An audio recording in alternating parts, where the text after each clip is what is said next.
Bihar news में स्वागत है आपका दोस्तों। मैं हूं फिरदौस गनी और आप देख रहे हैं केडीबी लाइव। दोस्तों आज हो चुका है 23 फरवरी 2024। तो आज की पूरे बिहार की टॉप न्यूज लेकर आए हैं आपके लिए। दोस्तों वीडियो शुरू करने से पहले आपको बता दूं कि केडीबी लाइव का ऐप आ चुका है। जी अगर आप बिहार की इसी तरह से तमाम तर खबरों को देखना चाहते हैं तो आप केडीबी लाइव ऐप को इंस्टॉल कर सकते हैं। इस ऐप में पूरे बिहार की वो तमाम तर खबरें दी जाती है जो आपके काम से जुड़ी हुई होती है, यानी कि आपसे जुड़ी हुई होती है। तो आप अभी केडीबी लाइव ऐप को इंस्टॉल कीजिए, जाइए प्ले स्टोर पर सर्च कीजिए केडीबी लाइव, आ जाएगा, उसको इंस्टॉल कीजिए, अपना अकाउंट बना लीजिए और फिर खबरों को देखिए। तो चलिए फिर आज की खबरों का सिलसिला यहीं से शुरू करते हैं। तो आज सबसे पहले खबर की शुरुआत टॉप हेडलाइन के साथ करते हैं। तो अब बात करते हैं कि बिहार में बदल रहा मौसम का मिजाज, पूर्वइया हवा ठंड को कहेगी बाय बाय, किसान इन चीजों का रखे ध्यान। एक दिन की मजदूरी 55 रुपए, यकीन ना हो तो मिड डे मील रसोइयों की पीड़ा जानिए। बिहार के दरभंगा में फर्जी दारोगा अरेस्ट, मुंह में मास्क लगा करके करता था वसूली। बिहार में बेलगाम हुए बालू माफिया, माइनिंग ऑफिसर से मारपीट करके कपड़े फाड़े, डिप्टी सीएम ने कहा जरूर होगा एक्शन। लोकसभा चुनाव के दौरान सील होगी अंतर्राष्ट्रीय सीमाएं, डबल वोटिंग करने वालों पर होगी एफआईआर। मैट्रिक परीक्षा रिजल्ट इस दिन होगा जारी, शिक्षा विभाग ने निकाली अधिसूचना, जानिए कब से इंटर की पढ़ाई होगी शुरू।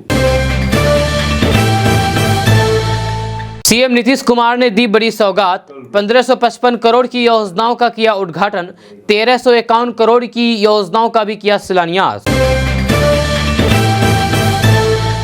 किसानों को 2025 से मिलेगा ये लाभ, बिहार सरकार ने शिक्षकों की सैलरी और पत्रकारों को लेकर भी कह दी बड़ी बात। सम्राट चौधरी ने बताया मोदी का मतलब, कहा समाज को जोड़ने में जुटे हैं पीएम मोदी। के पाठक के ऊपर किसका हाथ, राबड़ी देवी ने दे दिया भाजपा और नीतीश को भड़काने वाला जवाब। तेजस्वी यादव की जनविश्वास यात्रा पहुंची उनके गृह जिला, लोगों का उमड़ा जन सैलाब, नीतीश भाजपा पर शादर। करोड़ों किसानों को होगा लाभ, गन्ना किसानों पर हुए फसलों को लेकर के बोले पीएम मोदी। शराब बंदी के खिलाफ बिहार के युवा, कहा शराब की आड़ में हो रही अवैध वसूली। बिहार में एक और बीपीएससी टीचर का पकड़ुआ विवाह, प्रेमिका के साथ रंगे हाथों पकड़े जाने पर के बाद जबरन कराया निकाह। सरकार को नीतीश कुमार चला रहे हैं या ब्यूरोक्रेट, सब कुछ अलोकतांत्रिक, सीएम पर महागठबंधन का बड़ा हमला। हमारे धर्म में झटका मीट खाने का विधान है, आखिर ऐसा क्यों बोल गए गिरिराज सिंह। कुछ भी कर ले कोई फर्क नहीं पड़ने वाला, महागठबंधन की रैली पर बोले सम्राट चौधरी। बिहार का मखाना दुनिया में हो रहा मशहूर, किसान भी हो रहा मालामाल, खेती में इतने आ रहे हैं खर्च। बिहार के ग्रामीण इलाकों में 3590 सड़कों और फिर 28 पुलों का आवागमन शुरू, सीएम नीतीश कुमार ने किया उद्घाटन। खगड़िया में मुखिया संघ ने किया हल्ला बोल प्रदर्शन, 19 सूत्री मांगों को लेकर के डीएम को सौंपा ज्ञापन। बिहार के किसान ड्रोन से करेंगे खेती, ऐसे मिनटों में होगा घंटों का काम। बीजेपी ने राजद कांग्रेस पर कसा तंज, कहा वन नेशन वन इलेक्शन से भयभीत है परिवारवादी वाली पार्टी। उम्र भर रहना चाहते हैं अगर फिट तो रोजाना सुबह खाली पेट खाएं ये चीजें। कौन सी चीजें, आगे आपको बताएंगे विस्तार से। देश के गन्ना किसानों को केंद्र सरकार का बड़ा तोहफा, खरीद मूल्य पर इतने रुपए प्रति क्विंटल की बढ़ोतरी। दोस्तों बात करेंगे विस्तार से। तो सबसे पहले बात करेंगे कि बिहार में सरकारी स्कूलों की टाइमिंग को लेकर के कल फिर से विधानसभा में विपक्ष ने जोरदार हंगामा किया। इस बीच मुख्यमंत्री नीतीश कुमार ने साफ कर दिया है कि शिक्षकों को छात्रों के स्कूल आने से 15 मिनट पहले आना होगा। दरअसल विधानसभा की कार्रवाई शुरू होते ही विपक्षी सदस्यों ने स्कूल टाइमिंग को लेकर के हंगामा शुरू कर दिया। उन्होंने कहा कि मुख्यमंत्री की भी बात अधिकारी नहीं सुनते हैं। मुख्यमंत्री नीतीश कुमार ने स्थिति साफ करते हुए कहा कि शिक्षकों को छात्रों के आने से 15 मिनट पहले यानी कि सुबह 9:45 पर आना होगा और छात्रों के जाने के बाद यानी कि शाम को 4:15 पर स्कूल से जाएंगे, यही नियम है। मुख्यमंत्री नीतीश कुमार ने विपक्ष की शिक्षा विभाग के अपर मुख्य सचिव के पाठक के तबादले की मांग को नकारते हुए इन्हें ईमानदार अधिकारी बताया। उन्होंने विपक्ष पर भड़कते हुए कहा कि जितना मुर्दाबाद के नारे लगाएंगे अगली बार विपक्ष की संख्या और कम हो जाएगी। दोस्तों पूर्व उप मुख्यमंत्री सुशील कुमार मोदी ने कहा कि इंडिया गठबंधन में सोनिया गांधी, लालू प्रसाद यादव, ममता बनर्जी, एम.के. स्टालिन, उद्धव ठाकरे सहित सभी बड़े दलों के नेता अपने बेटे या फिर परिवार वालों को आगे बढ़ाने और संपत्ति बनाने के लिए काम कर रहे हैं। कोई बेटे को पीएम प्रोजेक्ट करने लगा है तो फिर कोई बेटा भतीजा को सीएम बनाने के लिए बेचैन है।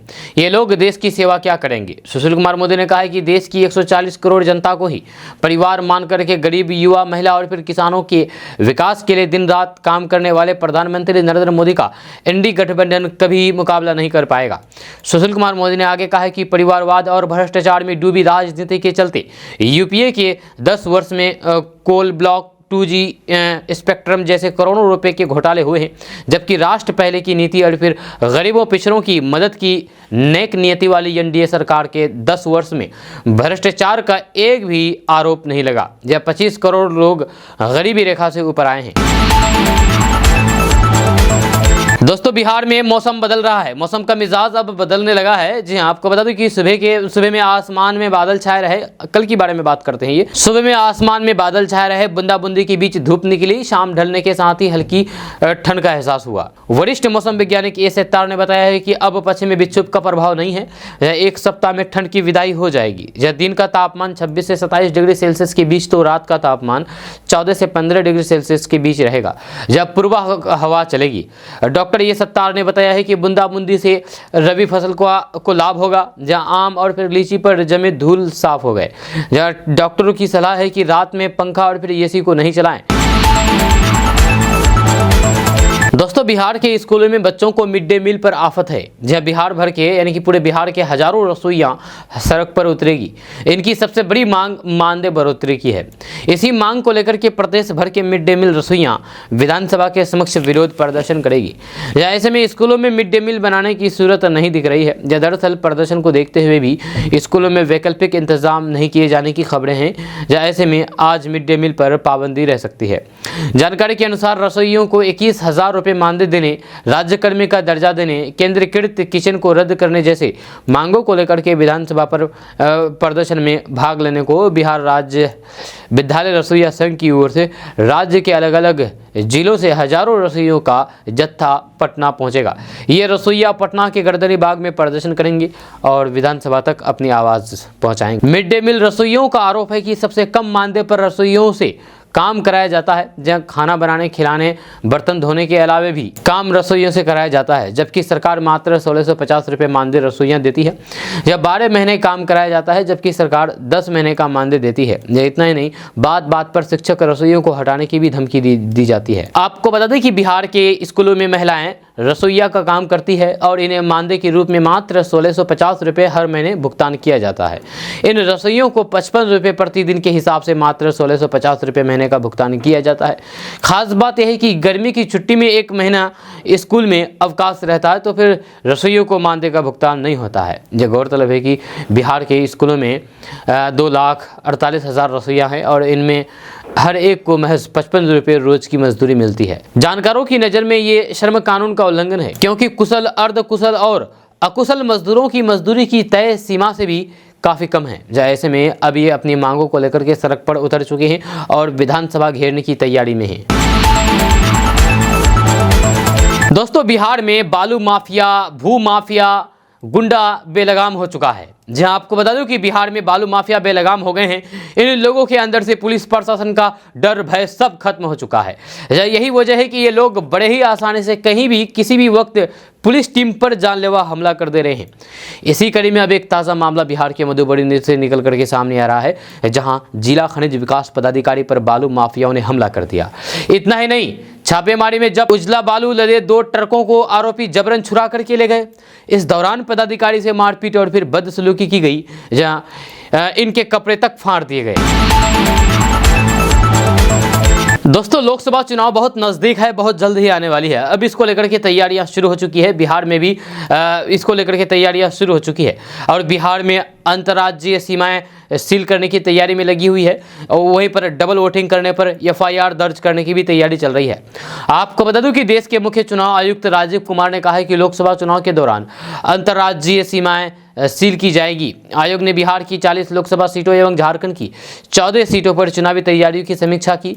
जब बिहार में 279 चेक पोस्ट हैं, इनमें से पुलिस एवं एक्साइज दोनों पोस्ट पर सघन जांच की जाएगी। साथ ही मतदान के दौरान डबल वोटिंग करने वालों की खैर नहीं होगी। ऐसे मतदाताओं के खिलाफ FIR दर्ज करके कानूनी कार्रवाई की जाएगी। चुनाव में धनबल एवं बाहुबल के हस्तक्षेप को रोकने के लिए आवश्यक कार्रवाई के निर्देश दिए गए हैं। यह शराब के इस्तेमाल को 0 टॉलरेंस माना गया है। दियारा और दुर्गम क्षेत्रों में भी कोई मतदान से वंचित नहीं हो, इसके लिए विशेष इंतजाम किए जाएंगे। दोस्तों, पूर्व उप मुख्यमंत्री सुशील कुमार मोदी ने इंडिया गठबंधन के तहत राहुल गांधी और फिर तेजस्वी यादव पर जमकर के निशाना साधा है। उन्होंने कहा है कि भ्रष्टाचार के विभिन्न मामलों में कांग्रेस आरजेडी का परिवारवादी नेतृत्व जमानत पर चल रहा है।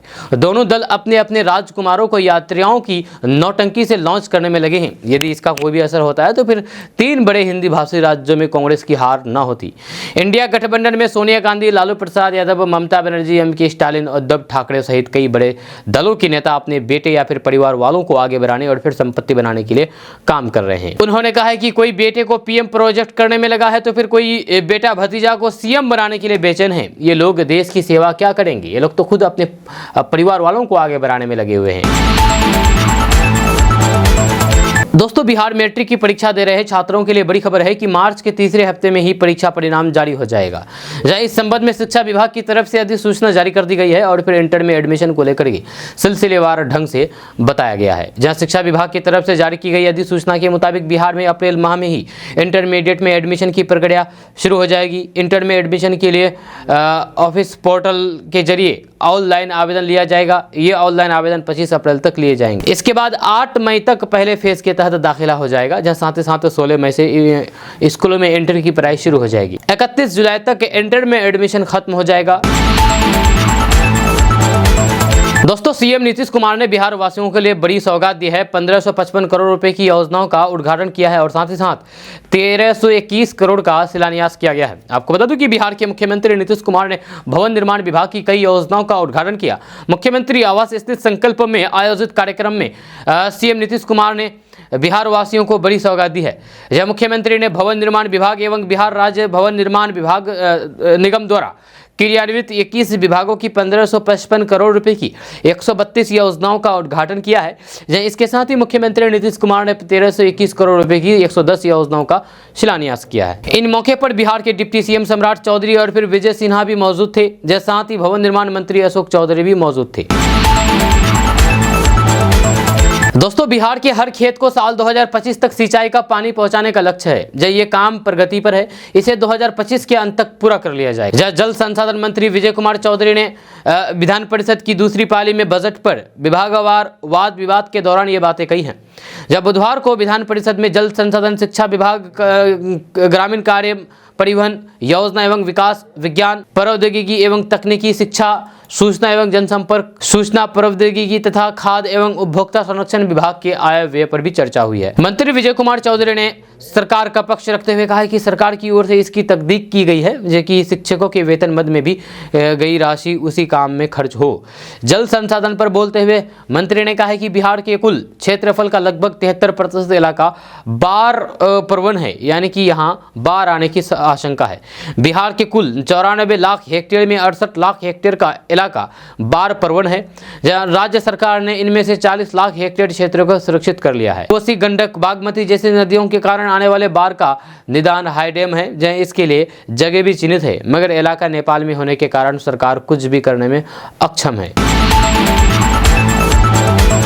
आज दुनिया में बच्चा बच्चा भारत को मोदी का भारत के रूप में पहचानते हैं। देश की पहचान सशक्त और मजबूत भारत के तौर पर हो रही है। ये बातें मैं नहीं बल्कि भाजपा के प्रदेश अध्यक्ष सह उप मुख्यमंत्री सम्राट चौधरी ने कही है। उन्होंने कहा है कि मोदी मतलब the master of development India. उन्होंने कहा है कि प्रधानमंत्री समाज को जोड़ने में जुड़े हैं। भारत को वर्ष 2047 तक विकसित राष्ट्र बनाने के संकल्प के साथ ये आगे बढ़ रहे हैं। सम्राट चौधरी ने कहा है कि बिहार के युवाओं के विकास के लिए मोदी सरकार तत्पर है, क्योंकि युवाओं को उनसे बहुत उम्मीद है। जब बिहार में जहां कारखाने नहीं लगते थे, वहीं जब 2020 में एनडीए की सरकार आई तो फिर एथेनॉल के 15 कारखाने लगे। हम बिहार के एनआरआई भाइयों से आग्रह करेंगे कि आप भी यहां आए और उद्योग धंधे लगाएं, जहां बिहार सरकार पूरा सहयोग करेगी। वहीं पर उप मुख्यमंत्री विजय सिन्हा ने कहा कि बिहार लोकतंत्र की जन्मभूमि है।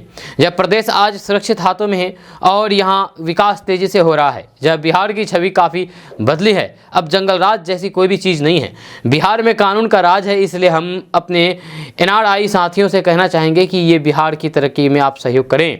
केंद्रीय मंत्री गिरिराज सिंह ने मोदी सरकार द्वारा देश की गरीब जनता के लिए किए गए कार्यों पर चर्चा की। उन्होंने कहा है कि प्रधानमंत्री नरेंद्र मोदी ने जितना काम गरीबों के लिए किया है, उतना किसी ने नहीं किया है। वे दिन रात गरीबों के लिए सोचते हैं, क्योंकि उनके विकास के बिना देश का विकास संभव नहीं है।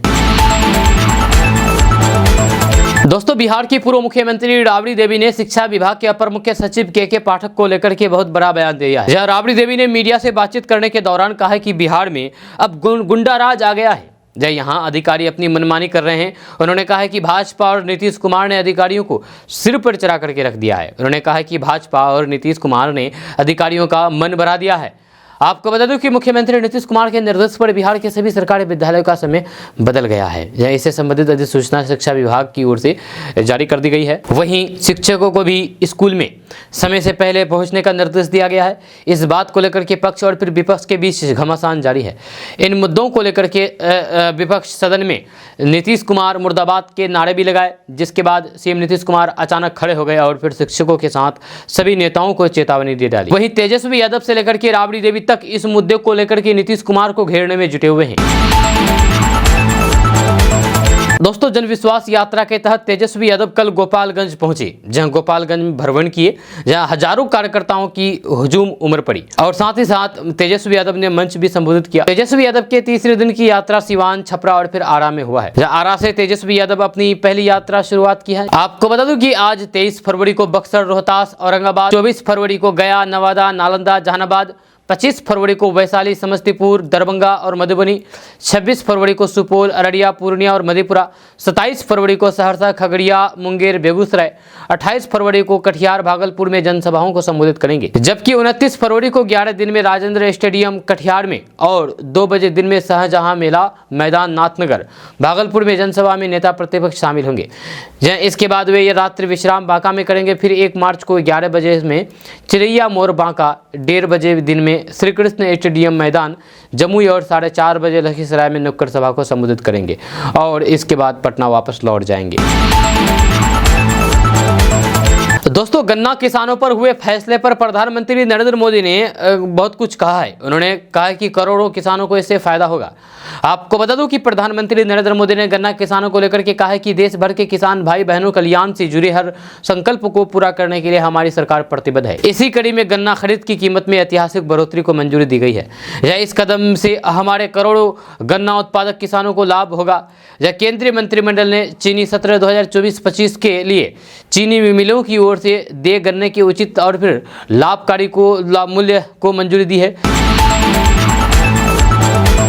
दोस्तों, शराबबंदी के खिलाफ बिहार के युवा सड़क पर आ गए हैं और कहा है कि शराब की आड़ में अवैध वसूली की जा रही है।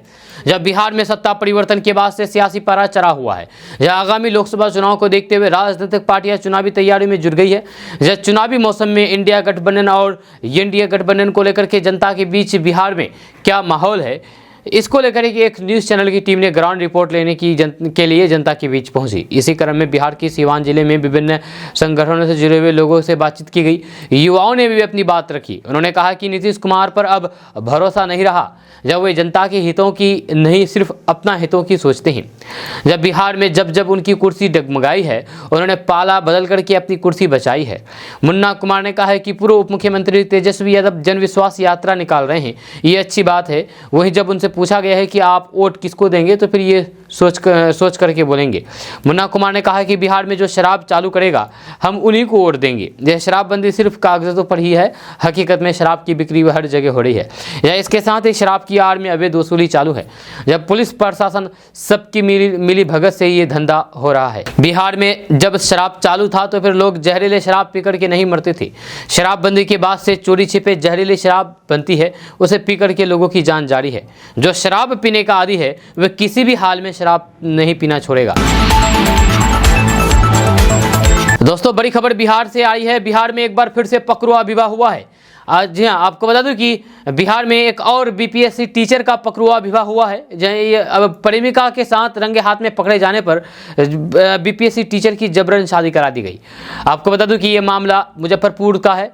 जी हाँ, मुजफ्फरपुर की औराई में प्रेम प्रसंग में रंगे हाथ पकड़े जाने के बाद शिक्षक से निकाह करना पड़ा। मामला मुजफ्फरपुर की औराई प्रखंड की भलूरा पंचायत की जगोलिया गांव का है। प्रेमिका के कमरे से दोनों को स्थानीय लोगों ने पकड़ा और निकाह के लिए राजी कराया। जहां ग्रामीणों ने मुखिया महेश राम और फिर सरपंच धर्मेंद्र कुमार को इसकी जानकारी देकर के बुलाया। दोनों की मौजूदगी में निकाह की रस्म अदा की गई। आपको बता दें कि मीनापुर थाने के दरही पट्टी गांव निवासी नूर अहमद तरजमजी की नवंबर में बीपीएससी की ओर से आयोजित परीक्षा में पास होने पर शिक्षक पद पर नियुक्ति हुई थी। जहां वहीं पर वे मध्य विद्यालय जोगलिया में उर्दू शिक्षक के तौर पर कार्यरत हैं, जब वहां किराए का मकान लेकर के रह रहे हैं। जब इसी बीच पड़ोस की साहिबा परवीन से प्रेम हो गया। रविवार देर रात दोनों को एक कमरे में जाते देख करके लोगों ने पकड़ लिया और निकाह करा दिया। जब शिक्षक ने बताया है कि वे लड़की से प्रेम करते हैं, अब निकाह कर लिया है। जब इसमें किसी का कोई भी दबाव नहीं है, घर वाले भी निकाह से राजी हैं। दोस्तों, केंद्रीय मंत्री और हिंदुत्ववादी नेता गिरिराज सिंह ने कहा कि हमारे धर्म में झटका मीट खाने का विधान है। ये कहना है गिरिराज सिंह का। आपको बता दूं कि बिहार के बेगूसराय में झटका मीट की दुकान खुली। इस दुकान का प्रचार प्रसार खुद यहां के सांसद एवं भारतीय जनता पार्टी के फायर ब्रांड नेता हिंदुत्व नेता गिरिराज सिंह कर रहे हैं। उन्होंने स्वयं अपने सोशल मीडिया अकाउंट पर इस दुकान का पोस्टर शेयर किया है। सोशल मीडिया उपयोगकर्ताओं के लिए गिरिराज सिंह ने लिखा है कि इस प्रकार की दुकान खोलने के लिए बहुत वक्त से मांग आ रही थी। ऐसे में उन्होंने कई लोगों से बात करके इस प्रकार की दुकान खोलने के लिए प्रोत्साहित किया। उन्होंने अपनी पोस्ट में लिखा है कि गिरिराज सिंह अमर झटका मीट शॉप के नाम से ये तो पहली दुकान है। जल्द ही इस प्रकार की और भी दुकानें खुलेगी तथा वे खुद इन दुकानों का प्रचार करेंगे। उन्होंने इस दुकान को खोलने के लिए दुकान मालिक अमर की प्रशंसा की है।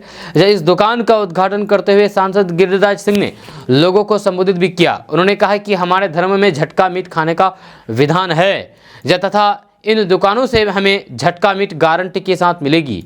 वहीं इसके अलावा इन दुकानों पर मुर्गा एवं अंडा भी थोक रेट में मिल जाएगा। उन्होंने कहा है कि जिनके धर्म में हलाल खाने का लिखा है वे खाएं, वे किसी को मना नहीं करेंगे। लेकिन हमारे धर्म में झटका खाने का लिखा है तो हम झटका खाएंगे। सांसद गिरिराज सिंह ने कहा है कि इस दुकान पर शादी पार्टी के लिए भी ऑर्डर लिया जाएगा तथा आवश्यक के अनुसार यहाँ से सप्लाई भी दी जाएगी। दोस्तों, महागठबंधन की रैली पर सम्राट चौधरी ने बड़ा बयान दिया है। सम्राट चौधरी ने कहा है कि कुछ भी कर ले कोई फायदा नहीं होने वाला है। आपको बता दूं कि लोकसभा चुनाव से पहले आगामी महागठबंधन बड़ी रैली आयोजित करने जा रही है। जब पटना के गांधी मैदान में आगामी 3 मार्च को महागठबंधन की रैली होनी है। जब रैली की घोषणा होने के बाद इसको लेकर के सियासत भी शुरू हो गई है। जब सम्राट चौधरी ने महागठबंधन की रैली को लेकर के जोरदार हमला बोला। डिप्टी सीएम सम्राट चौधरी ने कहा कि इसे कोई भी फर्क नहीं पड़ने वाला। सम्राट चौधरी ने कहा कि ये लोग लुटेरे हैं और बिहार के लूट के पैसे से बिहार भ्रमण पर निकले हैं। एक लुटेरा जो देश को लूटने वाला है वो भारत जोड़ो यात्रा निकाल रहे हैं और फिर दूसरे लुटेरे बिहार घूम रहे हैं। वहीं पूर्व सीएम राबड़ी देवी द्वारा बीजेपी पर ईवीएम में गड़बड़ी करने का आरोप लगाने पर उन्होंने कहा कि जो लोग ऐसी बातें कह रहे हैं तो फिर उन्हें पहले ये भी मानना चाहिए कि 2015 का चुनाव गलत था। जहां वहीं पटना में हो रहे बीजेपी के कॉन्क्लेव पर सम्राट चौधरी ने कहा है कि मोदी का मतलब है मास्टर ऑफ डेवलपिंग इंडिया, जिन्होंने भारत के सांस्कृतिक गौरवशाली इतिहास को आगे बढ़ाया है। दोस्तों, बिहार के मुख्यमंत्री नीतीश कुमार ने 4446 करोड़ रुपए की कुल 3618 योजनाओं का उद्घाटन किया है। इनमें से 3590 सड़कें और 28 पुल शामिल है। उद्घाटन के साथ ही इन सड़कों और फिर पुलों से आवागमन शुरू होगा। इससे ग्रामीण क्षेत्रों में परिवहन में सुधार होगा। आपको बता दूं कि उद्घाटन किए गए परियोजनाओं में मुख्यमंत्री ग्राम संपर्क योजना के तहत 1735 करोड़ रुपए लागत की 1583 सड़क और फिर 11 पुल शामिल है। वही मुख्यमंत्री ग्रामीण पथ परत नवीनीकरण कार्यक्रम अंतर्गत 2576 करोड़ रुपए की 1977 सड़क शामिल है। साथ ही राज्य योजना के अंतर्गत 134 करोड़ रुपए की 30 सड़क और फिर 17 पुल शामिल है। गौरतलब है कि 2005 में सरकार आने के बाद से मुख्यमंत्री नीतीश कुमार के नेतृत्व और फिर मार्गदर्शन में राज्य में कई सड़कों और फिर पुलों का निर्माण कराया गया है। राज्य के यानी कि बिहार के किसी भी सुदूर क्षेत्र से राजधानी पटना पहुंचने के लिए 6 घंटे के लक्ष्य को प्राप्त कर लिया गया है। अब 5 घंटे के लक्ष्य पर काम किया जा रहा है। जहां ग्रामीण कार्य विभाग के अंतर्गत भी कई ग्रामीण सड़कों और फिर पुलों का निर्माण किया गया है। दोस्तों, बिहार के किसानों के लिए बहुत काम की खबर है, बहुत बड़ी काम की खबर है कि अब किसान ड्रोन से अब खेती कर सकते हैं। आपको बता दूं कि बिहार में किसानों की सहायता अब ड्रोन करेगा, जहां किसान बेहतर फसल उत्पादन के लिए ड्रोन का उपयोग कर सकेंगे। किसानों के लिए ड्रोन दोस्त की भूमिका में होगा। जहां बिहार के पूर्वी चंपारण जिले में ड्रोन का खेती में इस्तेमाल और फिर इससे होने वाले फायदे के बारे में किसानों को बताया जा रहा है। जिले में पहले चरण में रामगरुआ और फिर तेतरिया प्रखंड का चयन किया गया है। यहाँ करीब 15 एकड़ खेती पर किसानों को ड्रोन के इस्तेमाल के तौर तरीके बताए जा रहे हैं। इसके बाद दूसरे चरण में दूसरे प्रखंडों को ड्रोन चलाने और फिर तरीकों से अवगत कराया जाएगा। ड्रोन की मदद से 10 से 12 मिनट में किसान 1 एकड़ में लगी फसल की बुआई, उर्वरक और फिर कीटनाशक का छिड़काव कर पाएंगे। इससे खेती में लगने वाला समय और फिर श्रम की बचत होगी। या साथ ही साथ फसल उत्पादन में भी किसानों की लागत कम होगी। तो ऐसे में अगर आप किसान हैं तो आप ड्रोन से खेती कर सकते हैं। इससे आपको काफी ज्यादा लाभ होगा। दोस्तों, शिक्षा विभाग के अपर मुख्य सचिव के पाठक को लेकर के बिहार में संग्राम जारी है। विपक्ष ने के पाठक के खिलाफ मोर्चा ही खोल दिया है, तो फिर वहीं दूसरी तरफ सरकार बचाव में खड़ी है। जब बिहार के मुख्यमंत्री नीतीश कुमार ने सदन में के पाठक का समर्थन किया है और फिर दो टूक अंदाज में कह दिया है कि जाओ, नहीं हटाएंगे, ईमानदार अफसर है उसको कभी नहीं हटाएंगे, किसी की भी नहीं सुनते हैं और अपना काम ईमानदारी से करते हैं। सीएम नीतीश कुमार के इस बयान पर अब बिहार की पूर्व मुख्यमंत्री राबड़ी देवी ने पलटवार किया है। जब बिहार विधानमंडल परिसर में राबड़ी देवी ने मीडिया से बात करते हुए कहा है कि मुख्यमंत्री नीतीश कुमार ही अधिकारियों के मन में बढ़ावा देते आए हैं, इसलिए कोई भी अधिकारी अब बातों को नहीं सुनता है। जब बिहार के अधिकारी अब मनमाना काम करते हैं। इसके साथ ही राबड़ी देवी ने कहा कि बिहार में अफसरशाही के साथ साथ गुंडा राज है। राबड़ी देवी ने कहा कि बिहार के अधिकारियों का मन मुख्यमंत्री नीतीश कुमार और बीजेपी ने बढ़ाया है। गौरतलब है कि बिहार विधानसभा में बुधवार को जंग करके हंगामा हुआ। जैसे शिक्षा विभाग के अपर मुख्य सचिव के पाठक को लेकर के पूरे सदन में संग्राम देखने को मिला। के पाठक के मुद्दे पर विपक्ष ने जम करके हंगामा किया, जिसके बाद मुख्यमंत्री नीतीश कुमार भी नाराज हो गए।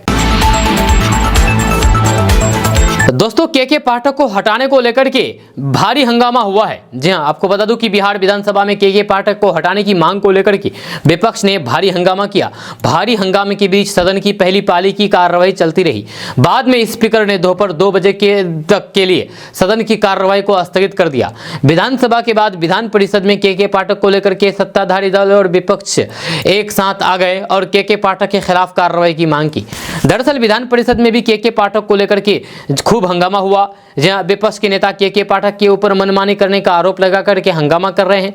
जब विधान परिषद में प्रश्नकाल के माध्यम से के पाठक द्वारा शिक्षकों को अपशब्द कहने का मामला जो वीडियो के माध्यम से वायरल हुआ है, उसे उठाया गया है, जिस पर शिक्षा मंत्री विजय कुमार चौधरी ने कहा कि किसी को गाली देने का अधिकार नहीं है। सदन में मौजूद बीजेपी एमएलसी शहनवाज हुसैन के पाठक के मनमानी और अमर्यादित व्यवहार को लेकर के मुद्दा उठाया। उन्होंने कहा कि एक व्यक्ति पूरे बिहार को कुछ समझ नहीं रहा है। के पाठक अधिकारी से गाली गलौज करते हैं और वीडियो वायरल हो रही है। जब सदन के पाठक पर कार्रवाई करने निर्देश करें, जब सदन के पाठक पर टाइम बाउंड में बांध करके कार्रवाई करें। के पाठक के पाठक पर कार्रवाई की मांग को लेकर के पक्ष और विपक्ष ने एक स्वर में विरोध किया है। हालांकि मजे की बात यह है कि के पाठक पर कार्रवाई की मांग को लेकर के पक्ष और विपक्ष एक सुर में आवाज लगाया है। जी हाँ, यानी कि पक्ष भी के पाठक के खिलाफ आ गए हैं और विपक्ष भी के पाठक के खिलाफ आ गए हैं। लेकिन के पाठक के जो साथ है वो है मुख्यमंत्री। मुख्यमंत्री ने सदन में कल कहा कि के पाठक को किसी कीमत पर हटाया नहीं जाएगा। दोस्तों, आगामी लोकसभा चुनाव से पहले आरजेडी सुप्रीमो और पूर्व केंद्रीय मंत्री लालू प्रसाद यादव ने शुक्रवार को कहा कि कांग्रेस के वरिष्ठ नेता राहुल गांधी में कोई कमी नहीं है। जब उनसे सवाल किया गया है कि क्या राहुल गांधी देश के अगले प्रधानमंत्री हो सकते हैं, तो उन्होंने कहा है कि क्या कोई कमी है? कोई कमी नहीं है। महागठबंधन छोड़ने के बाद बिहार के मुख्यमंत्री नीतीश कुमार ने दोबारा कहा कि अब वो एनडीए गठबंधन में वापस आ गए हैं और हमेशा उनके साथ रहेंगे। हालांकि आरजेडी के दरवाजे अभी भी उनके लिए अस्थायी रूप से बंद नहीं हुए हैं। पत्रकारों से बात करते हुए लालू प्रसाद यादव ने कहा कि दरवाजे कभी बंद नहीं होते हैं। जब नीतीश कुमार को दोबारा मौका देने पर बिहार के पूर्व सीएम और राजद प्रमुख लालू प्रसाद यादव कहते हैं कि अब आएंगे तो फिर देखेंगे, खुला ही रहता है दरवाजा। आपको बता दूं कि इससे पहले प्रधानमंत्री नरेंद्र मोदी से मुलाकात के बाद सीएम नीतीश कुमार ने कहा था कि वे फिर कभी भी एनडीए गठबंधन छोड़ करके नहीं जाएंगे। उन्होंने कहा था कि मुझे पूरा विश्वास है कि प्रधानमंत्री नरेंद्र मोदी के कुशल नेतृत्व में राज्य की एनडीए सरकार लगातार विकास की नई ऊंचाइयों को छुएगा। दोस्तों, आपको अगर थकान, कमजोरी और सुस्ती महसूस होती है तो क्या आपने कभी सोचा है कि आखिर इसकी वजह क्या हो सकती है? अगर आप भी उन लोगों में शामिल हैं जिन्हें इस तरीके की समस्या होती है तो फिर ये आपके शरीर में हीमोग्लोबिन कम होने के लक्षण हो सकते हैं। इसे बोलचाल की भाषा में खून की कमी कहा जाता है। ये शरीर में आयरन की कमी के चलते पैदा होने वाली स्थितियां हैं। हीमोग्लोबिन शरीर के लिए बहुत अहम है। जहाँ लाल रक्त यानी कि खून कोशिकाओं में पाया जाने वाला है, ये एक प्रोटीन है जिसका काम शरीर के सभी भागों में ऑक्सीजन पहुंचाना होता है। हीमोग्लोबिन हमारे फेफड़ों से ऑक्सीजन को ग्रहण करता है, फिर उसे शरीर के सभी हिस्सों में पहुंचाता है। यह शरीर के कार्बन डाइऑक्साइड को भी बाहर निकालने में मदद करता है। शरीर में हीमोग्लोबिन की कमी होने की वजह से कमजोरी और थकान महसूस होने लगती है। यह कुछ ऐसे फल है जिन्हें खाने से नेचुरल तरीके से हीमोग्लोबिन की कमी को पूरा किया जा सकता है। शरीर में हीमोग्लोबिन को प्राकृतिक तरीके से बढ़ाया जा सकता है। खास तौर पर फलों में हीमोग्लोबिन को बढ़ाने का सीक्रेट छुपा हुआ है। जब फलों में आयरन और फिर विटामिन सी प्रचुर मात्रा में पाया जाता है। शरीर में हीमोग्लोबिन बनाने के लिए आयरन सबसे महत्वपूर्ण है। जैसे साथ ही साथ विटामिन सी शरीर को आयरन को अवशोषित करने में हेल्प करता है। आइए हम आपको भी 10 ऐसे फलों के बारे में बताने जा रहे हैं जो शरीर में प्राकृतिक रूप से हीमोग्लोबिन बनाने का काम करते हैं। तो सबसे पहले बात करते हैं अनार के बारे में कि अनार खाओ, हीमोग्लोबिन बढ़ाओ।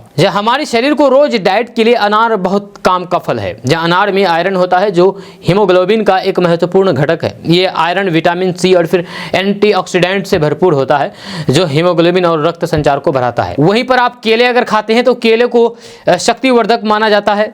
जब खिलाड़ियों से लेकर के डॉक्टर तक इसे खाने की सलाह देते हैं। केले में आयरन, विटामिन B6 और फिर पोटेशियम प्रचुर मात्रा में होता है जो शरीर में हीमोग्लोबिन के लेवल को बढ़ाने में अहम भूमिका निभाता है। वहीं पर अगर आप सेब खाते हैं तो इसमें भी बहुत फायदा है। जहाँ हर रोज सेब खाने का फायदा हीमोग्लोबिन में मिलता है। जहाँ सेब में भी आयरन और फिर विटामिन भी भरपूर होता है जो हीमोग्लोबिन का हेल्दी लेवल मेंटेन रखने का काम करते हैं। वहीं पर स्ट्रॉबेरी भी एक ऐसा फल है जो विटामिन सी और फिर एंटीऑक्सीडेंट का एक अच्छा स्रोत है। इसको खाने से हमारे शरीर और आयरन का बेहतर इस्तेमाल करता है जिससे हीमोग्लोबिन बनने में मदद मिलती है। वहीं पर कीवी हीमोग्लोबिन का काउंट बढ़ाएगा। कीवी में भी एक ऐसा फल है जिसमें विटामिन सी प्रचुर मात्रा में पाया जाता है। कीवी में आयरन भी होता है जिससे हीमोग्लोबिन काउंट बढ़ाने में मदद मिलती है। कीवी डायबिटीज के रोगियों के लिए भी काफी फायदेमंद है। दोस्तों, स्वर्गीय रामविलास पासवान के बेटे चिराग पासवान आज कैमरा और माइक के सामने खूब रोया। जहां ऐसा रोया कि वे अभी मीडिया में छा गए हैं। आपको बता दूं कि स्वर्गीय रामविलास पासवान के बेटे चिराग पासवान कैमरे पर भावुक हो गए जब वे पत्रकारों से बातचीत कर रहे थे। जहां 4 से 5 लाइन में उन्होंने ऐसी बात कह दी कि वे खुद ही भावुक हो गए। आंखों से आंसू छल पड़े। चिराग पासवान ने कहा है कि 10 सालों में उन वादों को मैंने धरातल पर उतारने का प्रयास किया है। जमुई की जनता ने जो प्यार दिया है यकीनन मेरे लिए भावुक क्षणों में से एक है। मुझे नहीं पता है कि आने वाले दिनों में मेरी पार्टी क्या फैसला करती है, मुझे कहां से चुनाव लड़ाती है। आज जिस तरीके से सबकी आंखों में आंसू थे, जब सब लोग रास्ता रोक रहे थे कि भैया जमुई को छोड़ करके मत जाइएगा, मुझे लगता है कि सबसे बड़ी चीज़ मैंने ये कमाई है। 2019 से 2024 तक का रिश्ता यहाँ के लोगों के साथ मेरा एक बेटे के जैसे रहा है। ये सब कहते हुए चिराग पासवान की आंखों में आंसू छलक पड़े। पत्रकारों से बातचीत करने के दौरान चिराग पासवान ने यह भी कहा है कि लोक जनशक्ति पार्टी रामविलास की एनडीए से जो उम्मीदें हैं वह पूरी होगी। एनडीए गठबंधन में सीट बंटवारे को लेकर के चिराग पासवान ने कहा है कि बातचीत चल रही है, कोई भी जानकारी सार्वजनिक नहीं की जा सकती है। दोस्तों, बिहार में भाजपा की सरकार बनने के बाद पहली बार नरेंद्र मोदी बिहार आने वाले हैं। जहां आपको बता दूं कि सिर्फ नरेंद्र मोदी ही नहीं बल्कि राजनाथ सिंह, अमित शाह भी बिहार आने वाले हैं। आपको बता दूं कि लोकसभा चुनाव को लेकर के सभी राजनीतिक पार्टियां अपनी तैयारी में जुट गई है। जन विश्वास यात्रा के दौरान शिवहर में तेजस्वी यादव ने वहां की जनता को पटना आने को कहा। जहां 3 या फिर 4 मार्च को राजद की विशाल रैली पटना के गांधी मैदान में होने जा रही है। अभी रैली की तारीख तय नहीं हुआ है, लेकिन आरजेडी की रैली का संकेत उन्होंने शिवहर की जनता को दे दिया है। जहां तेजस्वी यादव ने शिवहर की जनता को रैली में आने का न्योता भी दे दिया है। आरजेडी की रैली की आधिकारिक घोषणा कुछ दिन कर दी जाएगी। वहीं बीजेपी की ओर से भी रैली की तैयारी की जा रही है। जब मिली जानकारी के अनुसार मार्च के पहले सप्ताह में प्रधानमंत्री नरेंद्र मोदी और केंद्रीय गृह मंत्री अमित शाह बिहार आएंगे। जहां मार्च में कई बड़ी रैली होने की बात सामने आ रही है। वहीं इसी महीने 28 फरवरी को रक्षा मंत्री राजनाथ सिंह का भी बिहार दौरा होने वाला है। बीजेपी नेताओं के कार्यक्रम को अंतिम रूप दिया जा रहा है, जब किसी भी दिन इसकी घोषणा की जा सकती है। मिली जानकारी के अनुसार प्रधानमंत्री नरेंद्र मोदी 3 मार्च को चंपारण में जनसभा को संबोधित कर सकते हैं। इसी दौरान केंद्र सरकार की कई योजनाओं का भी पीएम मोदी उद्घाटन और शिलान्यास करेंगे। इस रैली के बाद 5 मार्च को केंद्रीय मंत्री अमित शाह भी बिहार आ सकते हैं, लेकिन इससे पहले 28 फरवरी को रक्षा मंत्री राजनाथ सिंह बिहार आएंगे, जहां वे 2 जनसभाओं को संबोधित करेंगे। दोस्तों, बिहार सरकार आरजेडी कोटे के विभागों की जांच कर रही है, जहां कई विभागों में समीक्षा भी शुरू हो चुकी है। वहीं इस पर बिहार के पर्यटन मंत्री और भाजपा के सीनियर नेता प्रेम कुमार ने कहा है कि निश्चित तौर पर पर्यटन विभाग के मंत्री तेजस्वी यादव थे। विभाग में बहुत सारी गड़बड़ियां हुई है। यह तेजस्वी के 17 महीने के काम में बहुत शिकायत मिली है। जब प्रेम कुमार ने कहा है कि विभाग के मंत्री होने के नाते अपने विभाग की समीक्षा करेंगे, जो भी गड़बड़ी हुई होगी उस पर कार्रवाई करेंगे। वहीं तेजस्वी यादव के माई बाप वाले बयान पर प्रेम कुमार ने कहा है कि पहले राजद की सरकार थी तो फिर क्या था, जब बिहार अपराध के नाम से जाना जाता था, अंधेरा के नाम से जाना जाता था। तेजस्वी के 17 महीने के काम में बहुत शिकायत मिली है। अब जनता जान चुकी है तेजस्वी की ऐसी यात्रा और बयानों से कुछ नहीं होने जा रहा है। दोस्तों, आज का न्यूज़ बस यहाँ तक। कैसा लगा आपको नीचे कमेंट बॉक्स में कमेंट करके ज़रूर बताइएगा। अगर आप हमारे चैनल पर नए आए तो फिर चैनल को सब्सक्राइब करके बेल आइकन को प्रेस कर दीजिए और साथ ही वीडियो को लाइक कर दीजिए, अपने दोस्तों के साथ शेयर भी कीजिए। तो चलिए मिलते हैं फिर नेक्स्ट वीडियो के साथ। तब तक के लिए जय हिंद, जय बिहार।